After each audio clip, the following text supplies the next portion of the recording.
आधार पर अगर हम जीना सीख गए, परमात्मा मिल गया, शिव को मिलने में देरी कहाँ है।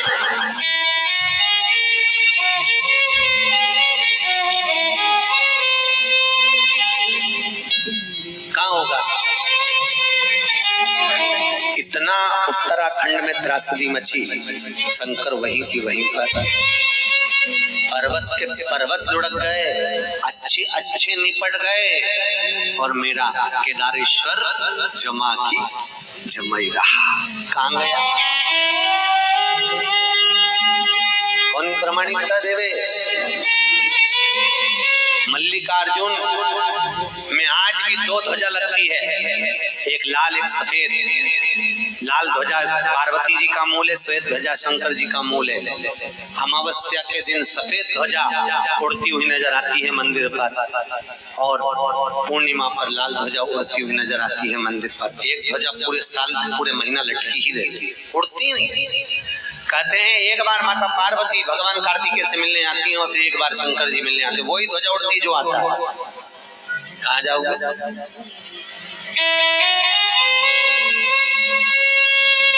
शिव को जानो, शिव को पहचानो।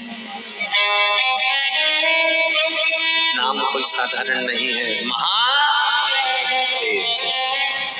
देवताओं में भी जो देव है और देवों का भी तो देव है, जो भयो बनकर प्रकट हुआ है, भयो बनकर निवास कर रहा है, भयो बनकर बड़ा बनकर जो बैठा है, जो देवताओं का भी संचालन करता है और संहार करता भी जो है, वो शिव जी है।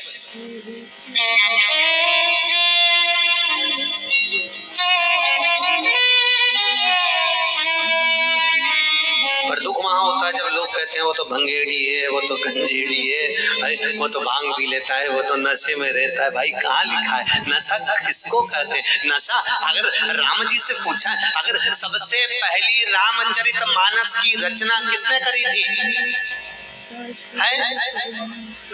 जम के बोलो। वाल्मीकि जी, शंकर जी ने। नशे में होता तो करता। सबसे पहली रामचरितमानस की रचना भगवान शिव ने करी। 100 करोड़ श्लोक थे। एक बार मनुष्य देवता और राक्षस तीनों आ गए, चरणों में बैठ गए। भोलेनाथ, ये इतना बड़ा श्लोकों की रचना तुमने करके रखी, हमको दो। भगवान ने कहा ले जाओ, 33 करोड़ तीनों ले जाओ। मनुष्य को 33 करोड़, देवताओं को 33 करोड़, राक्षसों को 33 करोड़ दे दिए। शिव जी के पास कितने रह गए? 1 करोड़। थोड़ी देर बाद मनुष्य देवता राक्षस फिर आ गए। भोलेनाथ, त्रिकालदर्शी, कैलाशी, अविनाशी। भगवान ने कहा क्या हो गया प्रभु, 1 करोड़ से लोग आपके पास में, ये हमको दे दो रामचरितमानस के। भगवान ने कहा ले जाओ, 33 लाख ले जाओ। शिव जी के पास कितने रह गए? 1 लाख। थोड़ी देर बाद मनुष्य देवता राक्षस फिर आ गए, क्योंकि मन और मसान कभी नहीं भरा था। फिर आ गए। मन भराता है क्या? बोलो तो नहीं। अभी नई साड़ी खरीदी, अभी बाजार में से जाओगे कोई नई डिजाइन दिख जाएगी, ओहो इतनी बढ़िया, कल आऊंगी। अभी तो मैं गीता वाटिका जा रही हूँ, बाद में लेके जाऊंगी। मन भराया हावली रही।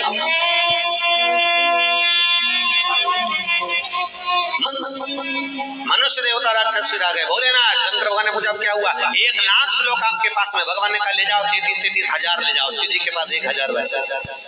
हर हर महादेव, 1000 श्लोक शिव जी के पास।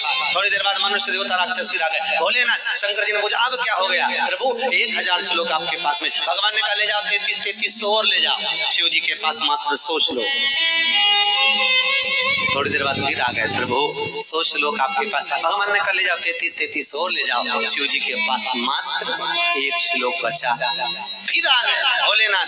भगवान ने कहा अब क्या हो गया? श्लोक तो 1 ही बचा है ना मेरे पास में। शंकर भगवान, प्रभु आप दयालु, आप दातार, आप त्रिकालदर्शी, आप कैलाशी, आप अविनाशी, 1 श्लोक रखकर क्या करोगे? भगवान ने कहा 1 श्लोक लेने वाले 3 बांटो कैसे? शंकर भगवान ने उस 1 श्लोक को देखा, संस्कृत के अनुष्टुप छंद का श्लोक था। संस्कृत के अनुष्टुप छंद में 32 अक्षर होते हैं, भगवान शंकर ने 10-10 अक्षर तीनों को दे दिए, ले जाओ।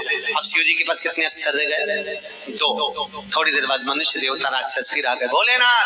प्रभु ने कहा अब क्या हो गया? प्रभु सारी रामचरितमानस आपने सबको दे दी, ये 2 अक्षर आपके पास में दे गए, ये भी हमको दे दो। भगवान ने कहा पूरी रामायण तुमको दे दी, पूरी रामचरितमानस तुमको दे दी, पर ये 2 अक्षर नहीं दे सकता। मत दीजिए भोलेनाथ, पर ये तो बता दो कि आपने अपने पास में 2 अक्षर कौन से रखे हैं? भगवान कहते एक राम और दूसरा माँ। ये राम मैंने अपने पास रखा, बाकी का सब दुनिया को दे दिया, सारा दे दिया। शिव जी ने अपने पास कुछ नहीं रखा। क्या रखा?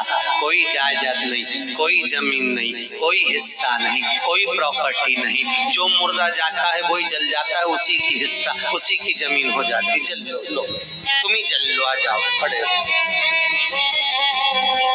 थोड़ी देर के लिए शमशान, कौन होगा व्यक्ति जो अपना घर दे देता हो मुर्दा जलाने के लिए? तुम में हो कोई ऐसा? नहीं बताओ तो सही, गोरखपुर में कोई ऐसा हो जो अपनी बिल्डिंग मुर्दा जलाने के लिए देता हो?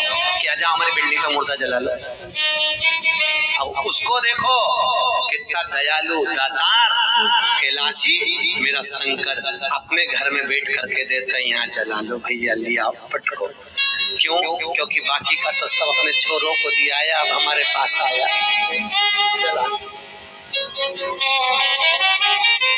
लगावा। और शंकर भगवान बोले अच्छे से देख के जलाना, कोई चेन में नहीं रह जाए गला में। तो परिवार वाले बोले चिंता मत करो, तीसरे दिन आएंगे तो और खंगाल के जाएंगे, जितना बचा हो वो भी ले जाएंगे। और मुर्दा जला, उसके तीसरे दिन फिर पहुंच गए, फावड़ा लेके, लकड़िया। आप क्या जाते कि नहीं जाते पता नहीं, तीसरे दिन जाते उठावना करने, खारी समेटने, हड्डियां बटोरने, फिर पहुंच गए तीसरे दिन, छाट छाट के निकाल रहे। ये उंगली है, ये अम्मा के दांत है, इसी झोली में इकट्ठा कर लिया। मेरे को तो ऐसा लगता है जैसे घर जाके रबड़ी बना के खाएंगे दांत की। कहाँ ले जाओगे? कि गंगा जी ले जाएंगे। किसी ने गंगा मैया से पूछा, इतने सारे लोग तुम्हारे पास में ला ला के अपने पूर्वजों की हड्डियां डाल देते हैं, तुम क्या करती हो? गंगा जी बोली ऐसे पापियों को मैं खुद नल्ले में ले जाके डाल। गंगा मैया कहती है जिसने अपने जीते जी कभी गंगा नहीं नहाया, जो कभी जीते जी गंगा जी के तट नहीं आया, जो कभी जीते जी तीर्थ करने नहीं गया, ऐसा पापी जब मरने के बाद उसके परिवार वाले उसकी अस्थियों को लाकर मेरे में डालते हैं, उनको मैं नल्ले में पटक देती हूँ। और जो एक बार जीते जी गंगा नहा कर चले गया, गंगा कहती है उसको मेरे पास आने की जरूरत नहीं, मैं उसको वहीं से तार देती हूँ, मैं वहीं से तार देती हूँ। मरने के बाद उसकी हड्डियां भी मत लाओ तो भी गंगा तार देगी, पर जीते जी एक बार तो गंगा जाओ। हर हर महा, कहाँ तारा है सब? नारद जी महाराज तप किए। नारद जी महाराज के कलकत्ता में था, अभिमान को तोड़ने के लिए भगवान विष्णु ने लीला रच दी। क्यों? क्योंकि वो शिव के लिए अपशब्द।